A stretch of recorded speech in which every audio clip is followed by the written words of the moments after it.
안녕하세요. 한 주 동안 여러분 평안하셨습니까? 저는 지난주 또 이후 한 주 동안 아침마다 성도 여러분들께서 감사를 함께 나누어 주시고 또 기꺼이 톡방에 올려주셔서 여러분들이 매일매일 어떻게 하나님 앞에 감사하고 있는지 그것을 볼 때마다 얼마나 은혜가 되고 또 매일매일 더욱 감사하게 됩니다. 감사가 넘치다 보니까 제 마음에 너무 또 평안이 임하고 어떤 상황에서든지 더욱더 감사하게 되어서 너무 좋았습니다. 이 일에 동참해 주시는 여러분들 정말 감사드리고 이번 한 주 동안도 또 여러분 매일의 삶에서 감사를 넘치게 하시게 되길 바랍니다. 여러분 지난주에 제가 두 번째 강의를 좌절과 결핍을 견뎌내기라는 제목으로 강의를 했던 거 혹시 한 주간 살아보시면서 그 강의가 문득문득 생각이 나신 분 계실까요? 그렇죠.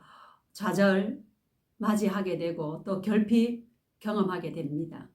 그럴 때마다 좌절을 만나고 있는 나는 불행해, 또 결핍을 겪고 있는 나는 불행해, 이렇게 계속 불행하다는 생각에 빠져들든가요? 아니면 이것은 버텨내야 되고 견뎌내야 되는 거야. 내가 좌절을 만났다고 해서, 내가 결핍을 겪는다고 해서 불행한 건 아니야. 그런 생각이 들든가요? 저는 여러분들이 그런 사고가 전환되기를 바라면서 지난주 강의를 했었답니다. 그러면 오늘 세 번째로 광야를 지나며 세 번째 강의는 그 제목은 경계선을 확실히 지키기입니다. 오늘 세 번째 강의에서 다시 한번 경계선을 확실히 지키기입니다. 요즘 젊은 친구들이 경계선이라는 말을 많이들 사용하죠. 선을 넘지 마. 선 지켜. 이러면서 아이들이 그렇게 말을 사용하는 걸 듣곤 합니다. 여러분들 그냥 경계선이라는 단어의 그 의미는 경계가 되는 선을 의미합니다. 그러나 경계선은 심리학적으로 또 의미를 담고 있는데 심리학적인 경계선의 의미는 정신증과 신경증 그 사이에 놓여 있다는 의미가 됩니다. 여러분들 신경증은 무엇이고 또 정신증은 어떤 이해를 해야 하는지 한번 잠깐 살펴보도록 하겠습니다. 여러분들을 신경증 그리고 정신증 이렇게 나누어서 첫 번째 신경증은 불안증 상태가 나타나고 우울증 등의 증세로 나타납니다. 불안이나 우울증을 겪게 되면 일상생활에 적응이 아주 어렵고 또 힘겨움을 겪는 상태가 됩니다. 그러나 신경증 상태에 놓여 있는 분들은 현실 판단력도 그리고 자아 정체감도 분명하게 있는 상태입니다. 그러나 정신증은 망상이나 환청이나 환각이나 환촉 등으로 인해서 현실을 왜곡하는 증상이 나타납니다.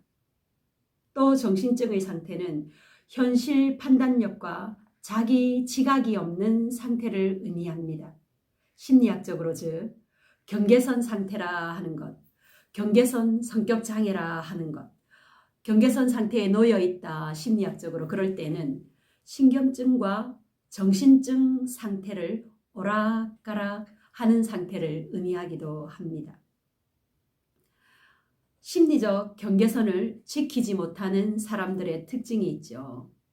여러분들도 주변에서 저 사람의 행동은 왜 저럴지 정말 이해할 수가 없네.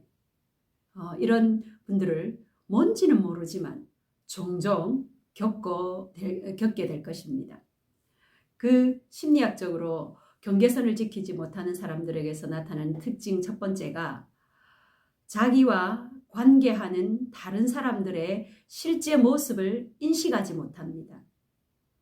저 사람의 실제 모습, 그것을 인식하지 못하니까 대인관계에 어려움을 겪습니다. 두 번째는 극단적인 흑백 논리의 사고로 인해서 아주 경직되어져 있습니다. 그래서 그 사고가 아주 경직되어져서 유연하지 못합니다. 그러다 보니 모든 사람에 대해서나 또 자기 자신에 대해서 아주 유연한 사고를 갖지 못해서 상황이나 어떤 그 환경에 따라서 적응하는 능력이 매우 부족하게 나타납니다. 만약에 젊은 남녀가 데이트를 한다고 생각했을 때에 그 여자분이 경계선의 그 심리적인 상태에 놓여져 있다면 그런 분들은 남자친구의 말에 극단적으로 사랑에 빠지기도 하고 또 남자친구의 작은 사소한 말에도 극단적인 증오의 감정에 빠져들기도 합니다. 그러다 보니까 데이트를 하거나 연애를 하거나 그러는 데 있어서 아주 어려움을 겪게 되는 경우가 있습니다. 또 경계선을 지키지 못하는 사람들의 특징 세 번째로는 한순간에 너무 양극단을 오락가락 한다는 것입니다. 그래서 그런 분들이 주변에 있게 되면 어떻게 내가 대처를 해야 하는지, 왜 저렇게 해야 되는지, 왜 저런 태도를 취하는지 난감함을 자주자주 겪게 됩니다. 그것이 심리적으로 경계선을 이렇게 넘나드는 사람들이기 때문에 그렇습니다. 여러분들 그렇다면 심리적인 경계선 지키기가 이렇게 있어야 한다면 여러분들도 이제 우리 일상생활을 한번 살펴보면 심리적 경계선을 겪는 분들 다른 사람들의 일에 쉽게 관여합니다. 다른 사람들의 결정이나 타인들의 어떤 의지나 결정에 대해서 관여하기를 주저하지 않습니다. 왜냐하면 타인과 자기 자신과 구분선이 모호하기 때문입니다. 자기의 일은 자기가 결정하고 타인의 일은 타인의 결정에 따르도록 우리는 그의 결정을 존중하고 그렇게 해야 되는데 심리적인 경계선이 모호한 사람들은 불분명하지 않은 사람들은 타인의 그 심리적 경계선을 넘나들면서 자신이 결정해줘도 되는 마냥 또 자신이 관여해도 된다고 그렇게 생각하기 때문입니다.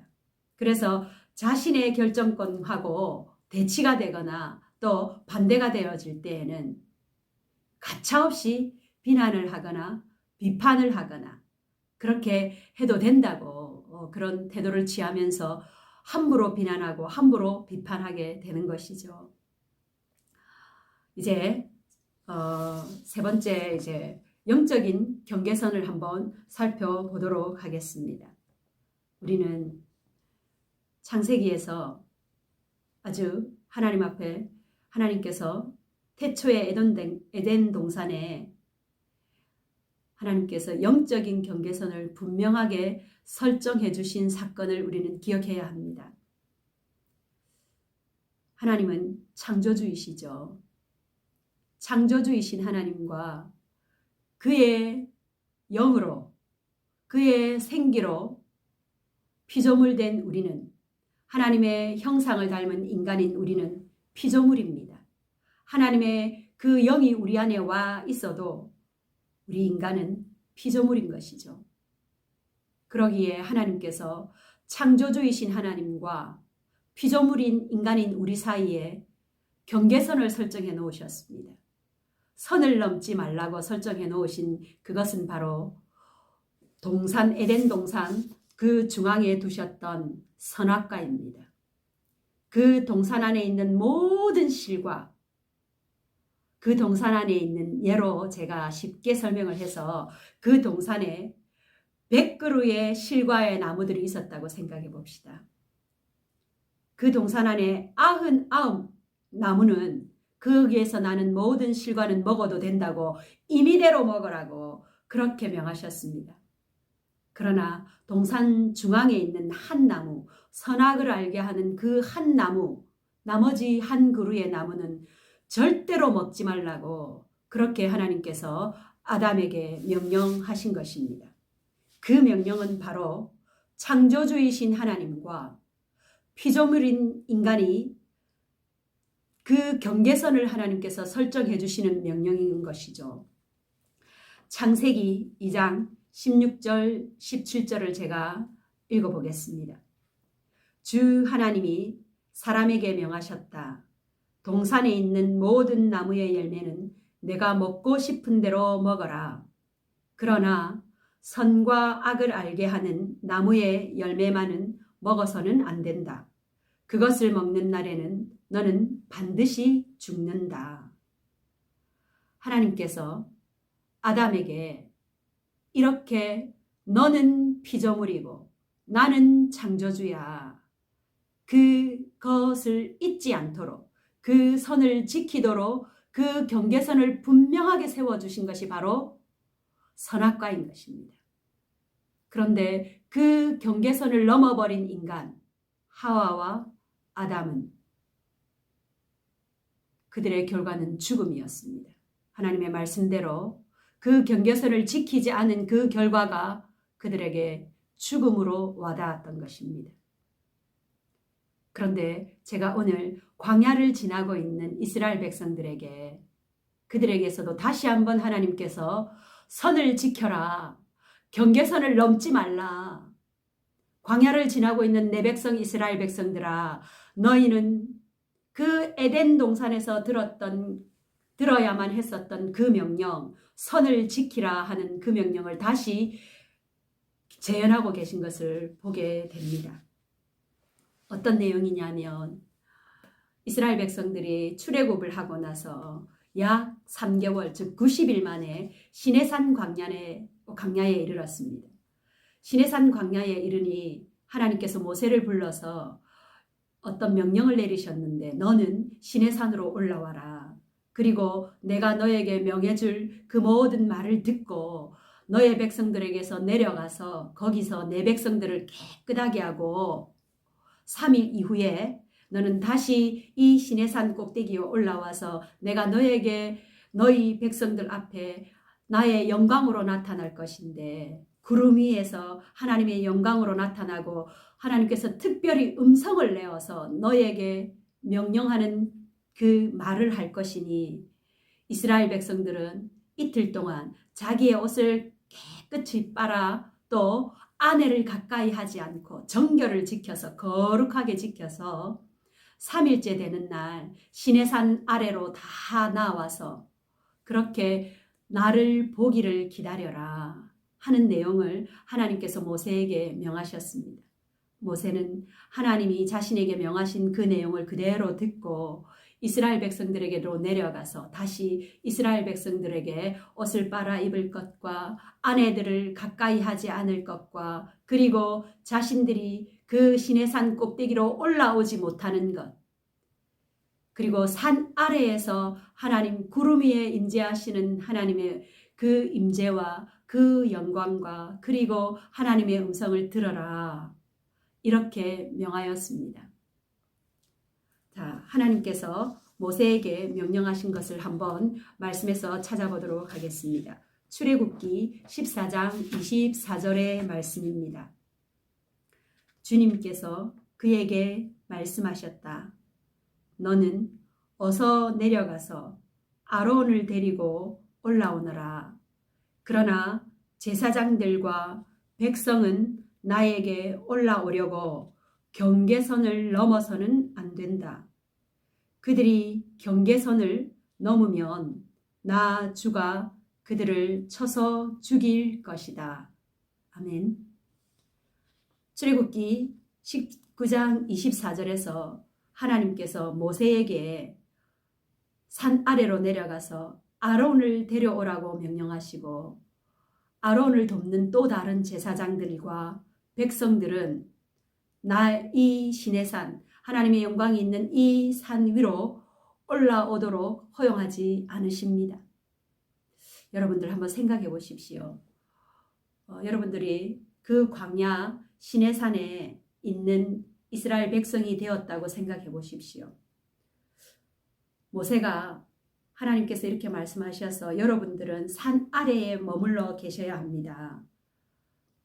모세 나와 그리고 아론 대제사장 그 아론과만 저 산 위로 올라갈 테니 여러분들은 여기 아래에 계십시오. 그렇게 한다고 생각해 보십시오. 그렇게 모세가 말을 하는 내용을 들었다고 한번 가정해 봅시다. 그럴 때 여러분 어떤 마음이 들까요? 당신과 우리의 차이가 무엇입니까? 왜 당신들은 그 하나님의 임재가 있는 그 산으로 올라가야 되고 우리는 왜 여기에 아래에 머물러서 하나님의 영광을 보지 못해야 한다는 것입니까? 그 차이가 무엇입니까? 이러면서 하나님께서 이 경계선을 지키라고 하는 이 선을 넘고 싶은 마음이 들지 않겠습니까? 저는 그 무리 가운데 있는 백성이라면 너무나 그 산에 올라가고 싶을 것 같습니다. 하나님의 영광을 보는 건 생애에 단 한 번 있는 일일 수도 있고 어쩌면 앞으로도 하나님의 음성과 하나님의 임재를 보지 못하며 그렇게 죽을 수도 있는 그렇게 예측되는 인생일 텐데 하나님의 영광과 하나님의 임재가 나타나는 그 시내산의 산 위로 올라오지 못하도록 경계선을 명령하시는 그 명령을 전해주고 있는 모세 앞에 말을 어기고 싶을 것 같습니다. 그 명령을 따르기가 매우 어려울 것 같습니다. 그런데 이스라엘 백성들은 그 선을 지켰습니다. 결국 모세와 아론만 그 산 꼭대기로 올라가서 하나님의 음성을 분명하게 듣고 또 하나님의 구름 위로 나타난 하나님의 영광을 목격하는 것입니다. 경계선을 지킨 것이죠. 이스라엘 백성들은. 하나님이 명하신 그 경계선, 그것은 우리에게 지키는 것밖에 없는 것입니다. 하나님은 창조주이시기 때문에 창조주이신 하나님은 지극히 큰 자이시기 때문에 지극히 큰 자라는 것은 명령을 하시는 분입니다. 피조물인 인간인 우리는 지극히 작은 자라는 의미입니다. 지극히 작은 자인 인간은 명령하시는 분 앞에 그 명령을 이행하는 자인 것입니다. 그 명령을 이행해야만 하는 자가 피조물인 것입니다. 그 피조물은 저와 여러분은 이 선을 지키며 창조주 되시는 명령을 하시는 하나님 앞에 피조물 되는 저와 여러분은 이 선을 지키면서 그 명령을 이행하는 것이 마땅한 본분인 것입니다. 광야 같은 세상을 지나면서 인생을 살아가는 저와 여러분은 창조주이신 하나님, 피조물 된 우리 인간, 이 사이에는 분명한 경계선을 지키고 선을 넘지 말아야 하는 것입니다. 그 선을 넘을 때에 하나님께서는 어떻게 명령하시냐면 나 주가 그들을 쳐서 죽일 것이다. 에덴 동산에서는 정령 죽으리라. 그렇게 선을 넘지 않도록 선을 넘은 자에게 하나님께서 선고하신 것은 죽음이라고 말씀하셨습니다. 죽음은 하나님과의 관계의 단절이기도 하고 하나님의 그 임재를 벗어나는 것이기도 합니다. 성도 여러분, 경계선, 하나님 앞에서 하나님의 그 창조주이신 하나님의 그 경계선을 지키는 것, 그것을 넘지 않는 것, 그것이 인간의 본분인 것입니다. 광야를 지나는 우리 인생 모두는 창조주이신 하나님 앞에 명령을 따를 자임을 기억하면서 오직 창조주만이 명령을 하실 수 있는 분이고 피조물인 저와 여러분은 그 명령을 준행해야 되는 의무만 있다는 것을, 그것이 우리의 실제입니다. 그것이 우리의 실존의 모습인 것입니다. 왜 우리는 이러해야만 해? 그것은 피조물이 해야 할 질문이 아닌 것입니다. 그것을 잊지 마십시오. 그것은 선을 넘은 질문이고 그것은 자신이 창조주가 되겠다고 하는 인간의 오만인 것입니다. 오늘 그 시내산에서 하나님께서 자신을 다시 한번 창조주이심을 드러내고 있습니다. 광야를 지나는 이스라엘 백성들에게 너희는 피조물임을 기억하고 창조주인 내가 너희에게 명하는 이 명령을 따르기만 하여라. 그러면 너희는 살리라. 그렇게 하나님 말씀하신 것이죠. 성도 여러분, 우리 한번 우리 자신을 각인시켜 줄까요? 우리 자신을 한번 주지시키면서 나는 피조물이야. 한번 그렇게 같이 해볼까요? 나는 피조물이야. 하나님은 창조주이시고 창조주이신 하나님은 지극히 큰 자이셔서 명령을 하시는 분이시고 그 명령을 듣고 따르며 이행해야 하는 나는 피조물이야. 피조물이기에 나는 지극히 작은 자야.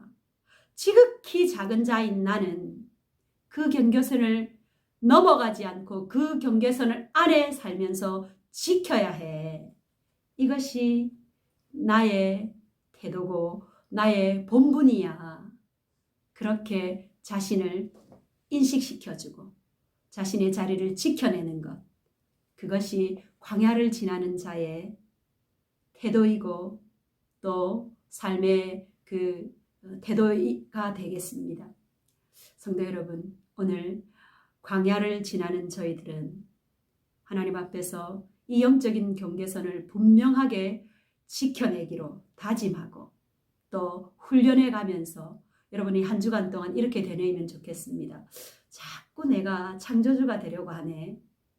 자꾸 내가 피조물의 자리를 넘어서려고 하네. 또는 여러분 혼자 스스로 말로 내가 자꾸 창조주 노릇을 하는 거 아닌가? 내가 자꾸 결정자 노릇을 하려고 하는 건 아닌가? 내가 자꾸 큰 자가 되려고 하는 건 아닌가? 자신한테 스스로 질문하면서 내가 이렇게 행하는 것, 이런 마음을 가짐을 갖는 것, 이것은 피조물됨이 맞는가? 피조물로서 내가 이렇게 생각하는 것이 맞는가? 내가 작은 자답게 생각하고 작은 자답게 행동하고 작은 자답게 마음가짐을 갖고 있는가? 그렇게 여러분들이 한 주간을 살아보시면 좋겠습니다. 그렇다면 그런 태도와 마음가짐으로 한 주간을 사신다면 하나님 보시기에 아주 겸손한 모습. 하나님은 창조주이시고 저와 여러분은 피조물이기에 우리의 작음을 인정하고 오직 우리는 하나님이 말씀하시면 그 말씀을 따르고 그 말씀을 이행하는 것만 우리의 본분이라는 것을 기억하면서 그렇게 살아가는 한 주 동안도 오직 명령하시는 하나님의 말씀에 순종하기만 작정하시는 그런 여러분 되면 참 좋겠습니다. 그렇게 해서 그렇게 한 주간을 또 살아보심으로 여러분의 심령에 평안이 있고 여러분의 관계가 화목하고 여러분의 그 모든 환경에서도 평안이 경험되는 그런 한 주간 되기를 바랍니다. 청취해 주셔서 감사드립니다. 함께 기도하겠습니다. 창조주 하나님께서 피조물인 저희의 아버지가 되어주시기로 기꺼이 작정하시고 아바 아버지라 부를 수 있는 이 놀라운 은혜를 주셔서 감사합니다.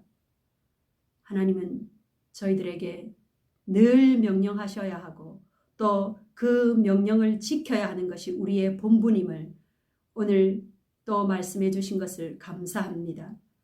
인간인 저희들이 창조주이신 하나님의 그 선에 이르기 위하여 교만하지 않도록 그 경계선을 넘어가지 않도록 우리의 자리를 지켜낼 수 있도록 성령님께서 도와주시옵소서. 광야를 지나며 이 강의를 듣고 있는 성도 모든 분들에게 이 강의가 삶 가운데 생각나서 한 주간도 나는 피조물이야. 나는 지극히 작은 자이기에 말씀하시는 하나님의 그 말씀에 따르는 것이 나의 의무이야 라고 고백하고 또 이행하며 살아갈 수 있도록 성령님께서 도와주시옵소서. 감사합니다. 지금도 살아계셔서 우리와 소통하시는 예수님의 이름으로 기도드립니다. 아멘.